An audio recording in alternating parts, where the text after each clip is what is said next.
शैतानुर्रजीम बिस्मिल्लाहिर्रहमानिर्रहीम।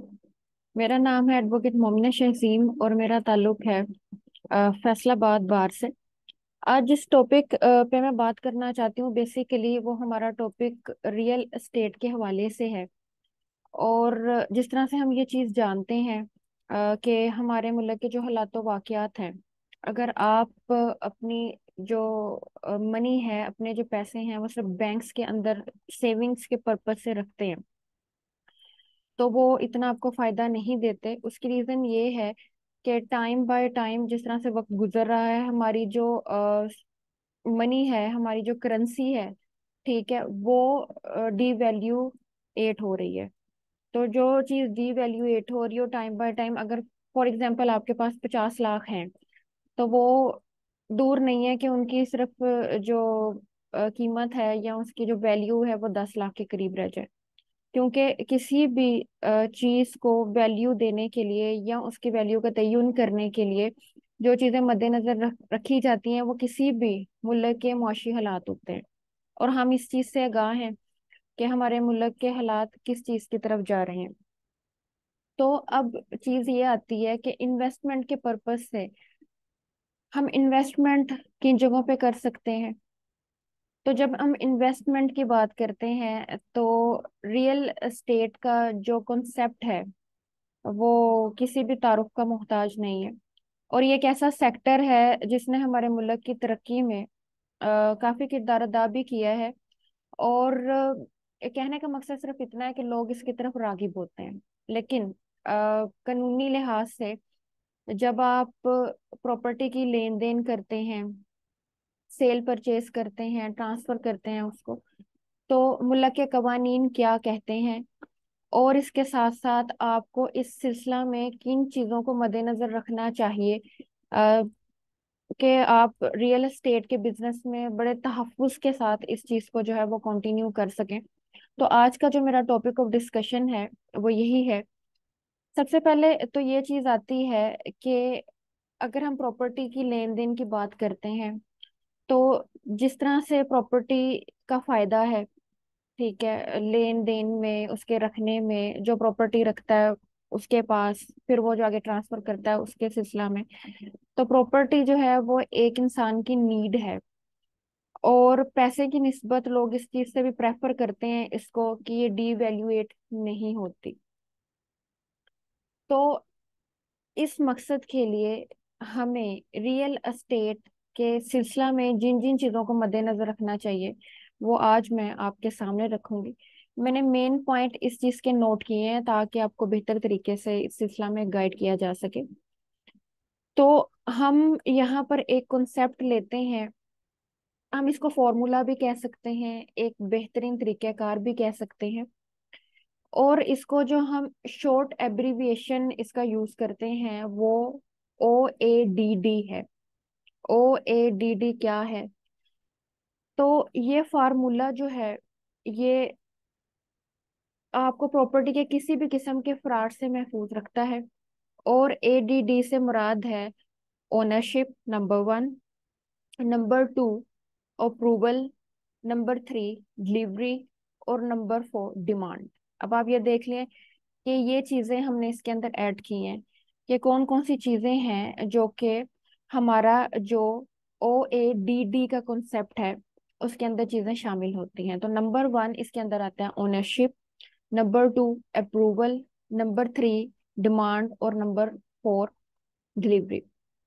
तो आइए देखते हैं क्या चीज है। नंबर वन हम इसको डिस्कस करेंगे जिस टॉपिक को, इसके अंदर, वो है हमारा ओनरशिप। कि ओनरशिप में किन चीजों को मद्देनजर रखना चाहिए। बेसिकली यहाँ पे मोटिव हमारा ये है कि हम किसी को बिजनेस करने से नहीं रोकते, बिजनेस करना चाहिए। और बिजनेस के अंदर जो है वो रिस्क भी होता है। और इसमें जरूरी नहीं है किसी की अटेंशन बुरी हो, या वो आपको किसी तरीके से फ्रॉड आपके साथ करना चाहता हो, ये भी जरूरी नहीं है। कहने का मकसद ये है कि मुल्क के हालात वाकयात भी होते हैं जो हमारी सरमायाकारी के कंसेप्ट पे और उसकी चीजों को बहुत हद तक मुतासर करते हैं। और हमारा मुल्क आज जिस हालात में गुजर रहा है उसके अंदर आपको पता है कि हम किन किन चीजों को जो है वो फेस करते हुए आ रहे हैं। तो नंबर वन हमारा जो पॉइंट था रियल एस्टेट के हवाले से वो है ओनरशिप। ओनरशिप का मतलब है प्रॉपर्टी की मलकियत। किसी भी रिहायशी मंसूबे में सरमायाकारी करने से कबल इस बात की तहकीक लाजमी कर लीजिए कि उसकी मलकियत किसके पास है। सबसे पहली चीज, इम्पोर्टेंट चीज, कि मलकियत किसके पास है। प्रॉपर्टी की मलकियत के बारे में जानना लाजिम है ताकि ये मालूम हो सके कि वो शख्स या कंपनी रियल एस्टेट मार्केट में किसी साख की हामिल है। यूं आप इस प्रॉपर्टी में सरमायाकारी करने या ना करने का फैसला आसानी कर सकते हैं। तो सबसे पहले जो चीज हमें मोस्ट इम्पोर्टेंट मद्देनजर रखनी है, वो आपने सिनेरियो देखना है ओनरशिप का।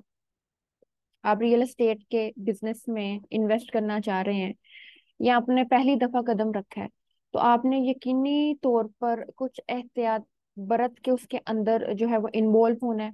तो सबसे पहले जो चीज आपको मद्देनजर रखनी चाहिए वो ओनरशिप का कॉन्सेप्ट है। ओनरशिप किसके नेम है, उसकी क्या नवयत है, ओनरशिप से रिलेटेड हमारे मुल्क के लॉज क्या कहते हैं, ये चीजें बहुत इंपॉर्टेंट है। अब दूसरी चीज हमारी जो आती है इसके अंदर वो है अप्रूवल। अप्रूवल अप्रूवल का मतलब होता है किसी चीज को अप्रूव करना। तो यहाँ पर अप्रूवल से क्या मुराद है? अप्रूवल यानी वो इजाजतनामा जो किसी भी हाउसिंग सोसाइटी को मुतल्लका अथॉरिटी की जानिब से दिया जाता है, जिसको एनओसी भी कहा जाता है। एनओसी वो इजाजतनामा होता है जो किसी भी रिहायशी मंसूबे को कानूनी हैसियत देता है। एनओसी के बगैर कोई भी हाउसिंग सोसाइटी गैर कानूनी कहलाती है। दूसरी चीज जो मोस्ट इम्पोर्टेंट है वो ये आपने देखना है approval. Approval from government, approval from law, यानी कि एक ऐसी चीज जो आपको लॉफुल बना देती है, आपके बिजनेस को लॉफुल बना देती है। हमारे मुल्क में कई हाउसिंग सोसाइटीज हैं जिनके यहाँ फाइल्स पड़ी होती हैं और वो लोगों को इन्वेस्टमेंट के लिए बुला रही होती हैं, लेकिन उनका किस्सा कहानी ये होती है कि वो अप्रूव्ड नहीं होती।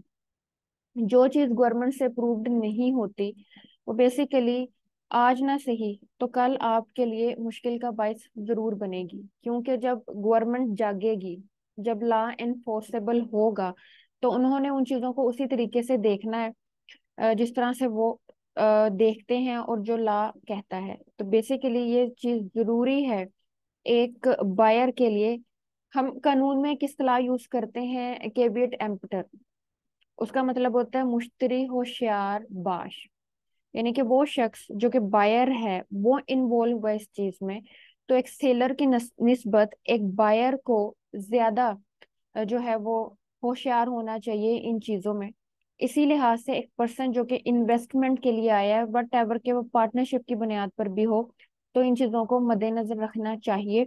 ये हमारे कानून के लिहाज से भी बहुत जरूरी है, और अगर हम इनको मद्देनजर नहीं रखेंगे तो कहीं ना कहीं कानून के लिहाज से हमें इसका नुकसान उठाना पड़ सकता है। तो ओनरशिप के बाद दूसरी अहम बात हमारे पास क्या आती है? अप्रूवल की। अप्रूव्ड फ्रॉम द गवर्नमेंट, हमारे पास एनओसी हो। जब आप किसी भी हाउसिंग सोसाइटी में जो इन्वेस्टमेंट के लिए बुला रही हो, दूसरी चीज जो आपने देखनी है वो ये है कि क्या इनके पास एनओसी है। उसके बाद नेक्स्ट हमारा आता है, कुछ एग्जाम्पल्स हैं जो कि हम इसके अंदर ऐड करेंगे ताकि आपको मजीद इस चीज के बारे में इल्म हो सके कि हम ये चीज बात कर रहे थे इसके बारे में। मुख्तलिफ शहरों के लिए मुख्तलिफ अथॉरिटीज मौजूद हैं एनओसी हासिल करने के लिए, जिसको अप्रूवल हम कह रहे हैं। जो एनओसी जारी करती हैं, जैसे कि इस्लामाबाद की हदूद में तामीर होने वाले रिहायशी मंसूबों को वफाकी तरक्याती अदारा कैपिटल डेवलपमेंट अथॉरिटी एनओसी जारी करता है। मजीद एक पॉइंट जो कि आपको गेट करना है और करना भी चाहिए, कि अगर इस्लामाबाद में आप इन्वेस्ट कर रहे हैं उसकी किसी हाउसिंग सोसाइटी के अंदर, तो उनके पास एनओसी किस अदारे की तरफ से होना चाहिए है, तो वो हमारा है कैपिटल डेवलपमेंट अथॉरिटी। उसका जो शॉर्ट है वो है CDA, capital development authority, Islamabad की बात होगी। इसी तरह रावलपिंडी की हदूद में तामीर होने वाली हाउसिंग सोसाइटीज को रावलपिंडी डेवलपमेंट अथॉरिटी यानी RDA की जानिब से एनओसी जारी किया जाता है। ठीक है, ये माइंड में रखिए कि अगर हम रावलपिंडी की हदूद में तामीर होने वाले हाउसिंग सोसाइटीज या वहाँ के जो है प्रोजेक्ट्स की बात करें, तो उनको जो एनओसी देता है वो एनओसी देने वाला अदारा है रावलपिंडी डेवलपमेंट अथॉरिटी। पंजाब की सूबाई दारुल हुकूमत लाहौर की हदूद में तामीर होने वाले रिहायशी मंसूबों को लाहौर डेवलपमेंट अथॉरिटी, जिसे एलडीए कहते हैं। इसी तरह फैसलाबाद की बात कर दें तो एफडीए हो जाता है। तो कहने का मकसद ये है कि हर एक शहर के उनके नामों के लिहाज से अथॉरिटी के अदारे मौजूद हैं, उनकी तरफ से आपको एनओसी अप्रूव्ड होना जरूरी है। तो एक पर्सन जो कि इन्वेस्टमेंट करता है उसके लिए दूसरा थिंकिंग पॉइंट ये है कि वो इस चीज को मद्देनजर रखे कि भाई हमने अप्रूवल को मद्देनजर रखना है। इसके बाद दूसरा हमारा जो कॉन्सेप्ट आता है वो है डिलीवरी, यानी कि एक चीज को डिलीवर कर देना। क्या किसी भी हाउसिंग सोसाइटी के मालिक की साख के माजी के प्रोजेक्ट्स पर मुनहसर होती है। यानी कि किसी हाउसिंग सोसाइटी का जो मालिक है उसकी साख उसके माजी के प्रोजेक्ट्स पर मबनी है। तो आपने जब जाना है तो आप जरूर उसके माजी के प्रोजेक्ट्स के बारे में मुकम्मल इल्म हासिल करें। किस तरह से, अगर वो माजी में प्रोजेक्ट्स वक्त पर डिलीवर कर चुका है, यहाँ पर डिलीवरी किनकी है, प्रोजेक्ट्स की डिलीवरी की, वो कानूनी तौर पर जायज भी हैं, तब ही हम उसके रिहायशी मंसूबे में सरमायाकारी करने के हवाले से फैसला कर सकते हैं। इस मकसद के लिए जरूरी है कि इस शख्स के माजी में डिलीवर किए गए प्रोजेक्ट्स का एक मरतबा तसल्ली बख्श जायजा ले लें। दूसरी इंपॉर्टेंट चीज जो कि आती है वो ये है कि अगर आप कहीं भी इन्वेस्ट कर रहे हैं, किसी इन्वेस्टर के पास या किसी डेवलपमेंट जो ये शख्स मतलब इस मामले को डील कर रहा है उसका माजी का जायजा जरूर ले लें कि अगर वो पैसे ले लेता है तो क्या वो प्रोजेक्ट्स भी टाइम पे डिलीवर करता है, या फिर उसके अंदर किसी ना किस्म की कोई कोताही करता है या उसके अंदर डिले करता है। हम जिस तरह जिंदगी के दीगर मामलात में किसी भी शख्स के बारे में जांच पड़ताल करने के बाद ही मामलात आगे बढ़ाते हैं, वैसे ही रियल एस्टेट में सरमाया इन्वेस्ट करने से कबल भी जांच पड़ताल निहायत जरूरी है। अक्सर देखा गया है कि सार्फिन हाउसिंग सोसाइटीज की मुतासर कुन तशहीरी मुहिम से मुतासर होकर अपना सरमाया तहकीक किए बगैर इन्वेस्ट कर देते हैं। एक पहलू ये भी है कि जो सोसाइटीज होती हैं हाउसिंग सोसाइटीज, ये बहुत ज्यादा तशहीर करती हैं अपनी, इस तरह के जैसे पूरे शहर में इनकी ही सोसाइटी बेस्ट है। या ये इस तरह से होते हैं कि इंसान जो है वो अपने ख्वाब बुन लेता है कि नहीं मैं अब इस तरह से करूंगा। तो नो डाउट उन चीजों में ऐड हों, उन चीजों में इन्वेस्टमेंट करें, लेकिन वो तमाम चीजें जो कि लॉ हमें बताता है उसको मद्देनजर जरूर रख लें और वो चीजें जांच पड़ताल कर लें उन चीजों की, ताकि आपको आइडिया हो जाए।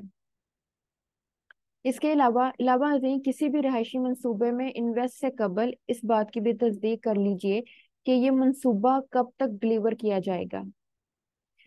अक्सर हाउसिंग सोसाइटी सरमायाकारों से सरमायाकारी करवा लेती हैं, लेकिन इस मंसूबे की तामीर कदरे ताखीर का शिकार होती चली जाती है। क्यों मंसूबा डिलीवर नहीं किया जाता? बताते ही नहीं है मंसूबा कब तक डिलीवर किया जाएगा, और अगर बता भी दें तो उस पर पूरे नहीं उतरते। फिर क्या होता है, यूं सरमायाकार का पैसा फंस जाता है और वो कशमकश का शिकार हो जाता है। ऐसी सूरत हाल में वो प्रॉपर्टी बेचना मजीद नुकसान का बाइस बन जाता है। इसीलिए सरमायाकारी से कबल रिटेल रियल एस्टेट मार्केट में मौजूद माहिरीन की राय लेना नहायत लाजिम है, ताकि आप पुरएतमाद तरीके से सरमायाकारी कर सकें। तो इस सिलसिले में जो लोग स्पेशलिस्ट होते हैं बेसिकली, जो इन चीज़ों को रन कर रहे होते हैं, या उनके कॉन्सेप्ट किस तरह से होते हैं, क्योंकि अगर हम मुल्की माशी हालात की बात भी करते हैं तो एक नॉर्मल पर्सन जो है वो ये तो देखता है कि क्या चीजें हैं, महंगाई है क्या नहीं है, बट क्यों है, कैसे है, कब तक रहेगी, और वजूहात बेसिक क्या है, तो हम अपने जो माहिरीन ने मुआशियात हैं उनसे पूछते हैं। और उनकी जो सोच होती है, जो उनकी सजेशंस होती हैं, वो एक लेमैन या एक ऑब्जर्व करने वाले, नॉर्मल ऑब्जर्व करने वाले शख्स से बहुत बेहतर होती हैं, क्योंकि वो फैक्ट्स और फिगर्स पे बात करते हैं। तो इसीलिए जब आप रियल एस्टेट के मामले को छेड़ें या फिर उसके अंदर ऐड हों, तो बहुत जरूरी है कि आप माहिरीन से राय लें कि रियल एस्टेट का बिजनेस किस लिहाज से हमारे मुल्क में बेहतर जा रहा है, कौन से इसके अंदर फ्लॉज हैं, कौन से फ्रॉड इसके अंदर मोस्टली होते हैं। तो ये चीजें बहुत जरूरी हो जाती हैं इस सिलसिला में कि अगर आपने रियल एस्टेट का कारोबार जो है वो शुरू करना है, उसके अंदर इन्वेस्टमेंट करनी है। अब जो हमारा थर्ड कॉन्सेप्ट, फोर्थ कॉन्सेप्ट है, लास्ट हमारा एसेंशियल एलिमेंट है, वो है डिमांड। हम जब कहीं भी पैसा लगाते हैं तो हम ये चीज सोचते हैं कि उसका गेटिंग क्या है, उस चीज की डिमांड कितनी है, लोग उसकी तरफ कितना रागिब होते हैं। तो ये एक ऐसी चीज है जिसको हम कतई नजरअंदाज नहीं कर सकते। तो हम बात कर रहे हैं डिमांड की। डिमांड क्या चीज है, इसके अंदर क्या क्या चीजें शामिल हैं। मुआशी अलूम के तलबा ये जानते हैं, यानी कि मईशत से रिलेटेड जो लोग होते हैं, मईशत में डिमांड एंड सप्लाई का कानून निहायत अहमियत का हामिल है। हम देखते हैं ये चीज डिमांड एंड सप्लाई, ये एक इकोनॉमी का एक कॉन्सेप्ट है। तो जो लोग मेरा लेक्चर सुन रहे हैं उनके इल्म में भी इजाफा होगा कि हम जिस कानून की, जिस रूल की यहाँ पर बात कर रहे हैं वो डिमांड एंड सप्लाई की है, निहायत अहमियत का हामिल है। बिल्कुल उसी तरह रियल एस्टेट सेक्टर में ये कानून पूरी तरह लागू होता है। किसी भी प्रॉपर्टी में इन्वेस्ट करने से कबल इस बात की तस्दीक कर लीजिए कि इस रिहायशी मंसूबे की मार्केट में डिमांड कितनी है, क्योंकि जब हम लॉ में भी किसी भी चीज के बारे में तयन करते हैं, कहीं अगर कोई ऑफेंस कमिट हो गया है, ऑफेंस इन शेप के आपने किसी ने आपका हक खा लिया है प्रॉपर्टी में, प्रॉपर्टी इंफ्रिंजमेंट ऑफ राइट कर दिया प्रॉपर्टी का, तो जब उसे हम चीज निकलवाते हैं तो हम ये चीज देखते हैं कि उस टाइम उस चीज की मार्केट वैल्यू क्या चल रही है। सेम उसी तरह से हम जब लॉ वाले इस तरीके से पढ़ते हैं और जो इकोनॉमी से रिलेटेड है वो ये पढ़ते हैं कि डिमांड क्या है। तो बेसिकली जब हम ये कहते हैं कि डिमांड क्या है तो उससे मुराद ये ही है कि उसकी मार्केट वैल्यू क्या जा रही है। ठीक है जी। अब क्या है कि ऐसी हाउसिंग सोसाइटीज के जिनकी मार्केट में डिमांड इंतहाई कम हो, वो कदरे कम कीमत पर सरमायाकारी का मौका फराहम करती हैं। अब ये भी एक बड़ी बात आती है, एक कंसिडरेबल पॉइंट है कि जहाँ पर सरमायाकारी कम जो है वो बताई जाती है, उसकी रीजन ये भी आती है कि उनकी डिमांड कम होती है। और जिस चीज की डिमांड ज्यादा होगी तो फिर वो इन्वेस्टर्स को भी कहेंगे कि इतने परसेंट की जो है तनासुब से हमारे साथ इन्वेस्टमेंट करें। खैर, तो ये है, एक भी एक हकीकत है। ऐसे में वो सार्फिन जो इस मंसूबे की मार्केट वैल्यू के बारे में मालूमात नहीं रखते, वो अपना सरमाया इन्वेस्ट कर बैठते हैं और नतीजे में उनको नुकसान का सामना करना पड़ता है। तो ये एक हकीकत है, इसको भी मद्देनजर रखिए। आपके लिए ये जानना भी जरूरी है कि ऐसे किसी भी रिहायशी मंसूबे की मुस्तकबिल में मार्केट वैल्यू या डिमांड कितनी होगी। अब चीज आती है कि हम ना सिर्फ फ्यूचर पास्ट अपने प्रेजेंट का सोचते हैं, बल्कि हमने फ्यूचर में भी देखना है। तो कि फ्यूचर में इसकी डिमांड कितनी है, इसीलिए रियल एस्टेट माहिरीन की राय ली जाती है। अगेन वही चीज, और इन मामलात को की बुनियाद पर आप एक मुनाफा बख्श सरमायाकारी कर सकते हैं। तो ये चीजें इम्पोर्टेंट हैं सरमायाकारी के सिलसिला में रियल एस्टेट के हवाले से, जो कि बहुत अहम हैं। और जो मैंने आपको कॉन्सेप्ट बताया है वो इन चीजों पर मबनी है। तो जब भी कभी आप प्रॉपर्टी की सेल परचेज करें, अगर आपको इस कारोबार में इन्वेस्ट करना है, तो जरूर इन चीजों को मद्देनजर रखें। मैंने इस वीडियो के अंदर आपको बेसिक लॉज, जो एक ले पर्सन भी अगर सुने तो उसे आइडिया हो जाएगा कि भाई मैंने एक चीज को मद्देनजर रखना है कि हमारे पास जो कॉन्सेप्ट्स हैं उनको मद्देनजर रखना है। जिसमें सबसे पहले हमने ओनरशिप यानी कि मलकियत को देखना है। दूसरी चीज जो हमारे पास आ जाती है वो अप्रूव्ड है कि नहीं, अप्रूवल, ठीक है, उस चीज को हमने मद्देनजर रखना है। तीसरी चीज हमारे पास आ जाती है डिलीवरी, कि कब तक ये हमारे जो प्रोजेक्ट्स हैं उनको डिलीवर करते हैं, इसमें ताखीर करते हैं कि नहीं। या फिर ये जल्द फ्राहम कर देते हैं या फिर मुकर्ररा वक्त में देते हैं। और थर्ड चीज, फोर्थ चीज जो हमारे पास आती है वो है डिमांड, यानी किसी चीज की मार्केट वैल्यू क्या है, क्या हो सकती है। तो ये चीजें देखना बहुत जरूरी है। तो हम इसको कहते हैं ओनरशिप, अप्रूवल, डिलीवरी और डिमांड। तो ये हमारा बना OAD का, रियल एस्टेट का कॉन्सेप्ट। तो होप सो कि आपको ये वीडियो इंफॉर्मेटिव भी लगी होगी, और जिन लोगों ने ये वीडियो पूरी सुनी है रियल एस्टेट के लिहाज से उनको काफी आइडिया हो जाएगा कि जब हमने इस बिजनेस में इन्वॉल्व होना है तो किन किन चीजों को मद्देनजर रखना है। और अपना पैसा ऐसे नहीं फेंक देना सिर्फ एडवर्टीजमेंट से मुतासिर होकर। क्योंकि अक्सर ये चीजें देखने में आती हैं कि फिर लोग जो हैं अपना कसीर सरमाया इन्वेस्ट कर देते हैं, बाद में ये चीज पता चलती है कि वो जो सोसाइटी है कोई डिमांड नहीं रखती, उनके पास किसी किस्म का कोई NOC नहीं है, किसी किस्म का कोई अप्रूवल नहीं है, और वो इन्वेस्टमेंट करवा लेते हैं लेकिन प्रोजेक्ट्स डिलीवर नहीं करते। तो फिर ये बड़ी परेशानी का बायस बनती है। तो कोशिश ये है, इसी कारोबार की सिर्फ बात नहीं है, हर किस्म के कारोबार की, जहां आप अपने पैसे जो है वो लगाते हैं सोच विचार करके, चीजों को उसके ऊपर रिसर्च करके फिर उन चीजों में जो है वो शामिल हो, ताकि आप को आइडिया भी हो, लोगों पर एतमाद भी रहे, किसी किस्म की परेशानी भी ना रहे। तो इंशाल्लाह जिस तरह से ये एक टॉपिक था, मैंने ये चीज सोची कि एक चीज है, हर कोई इसके बारे में बात करता है, लोगों को रागिब भी किया जाता है, नो डाउट ये कारोबारी लिहाज से एक अहम हमारा सेक्टर भी है रियल एस्टेट का। और जिस तरह से हमारे मुल्क के हालात हैं, जैसे मैं पहले बता चुकी हूँ, तो लोग इस चीज की तरफ रागिब हो रहे हैं कि अपनी जो पैसे हैं उसको कहीं लगा लें, ताकि वक्त और जरूरत के साथ जो है वो उससे फायदा उठा सकें।